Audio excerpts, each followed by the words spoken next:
জগদ্ধাত্রী আজকের পর্বে আপনারা দেখবেন জগদ্ধাত্রী বেডে শুয়ে আছে। তখন একটা অচেনা নাম্বার থেকে জগদ্ধাত্রীর ফোনে ফোন আসে।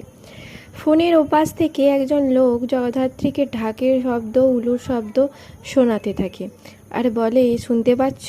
এবার পুজোতে আমি আসছি, আমি অসুর। লোকটা ফোনটা রেখে দেওয়ার পর জগদ্ধাত্রী ফোনটা নিয়ে ঘাঁটাঘাঁটি করতে থাকে। ঠিক সেই সময় নার্স এসে জগদ্ধাত্রীর হাত থেকে ফোনটা কেড়ে নেয়, দিয়ে ঘুমাতে বলে সেখান থেকে বেরিয়ে যায়।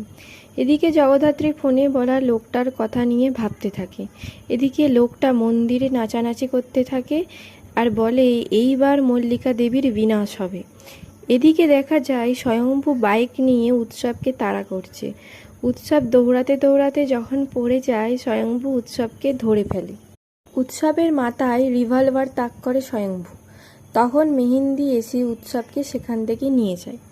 এদিকে সাধুদা আর ডক্টর জগদ্ধাত্রীর সাথে দেখা করতে আসে। ডক্টর জগদ্ধাত্রীকে বলে তার সার্জারিটা করে ফেলার জন্য, কিন্তু জগদ্ধাত্রী একটাই কথা বলে, আগে আমার বেবি, তারপরে আমার সার্জারি। স্বয়ম্ভু খুব বেশি করে এই বাচ্চাটাকে চাইছে। জগদ্ধাত্রীর উপর রেগে যায় ডক্টর। জগদ্ধাত্রী যখন ডক্টর আর সাধুদার সাথে কথা বলছিল, ঠিক সেই সময় স্বয়ম্ভু এসে বলে, আসতে পারি? স্বয়ম্ভুকে হঠাৎ দেখে জগদ্ধাত্রী ঘাবড়ে যায়। বন্ধুরা, এমন লাগলো আজকের এই এপিসোড অবশ্যই জানাবেন কমেন্ট সেকশানে, আর পরবর্তী ভিডিওর জন্য অবশ্যই চ্যানেলটা সাবস্ক্রাইব করে রাখবেন। Thank you.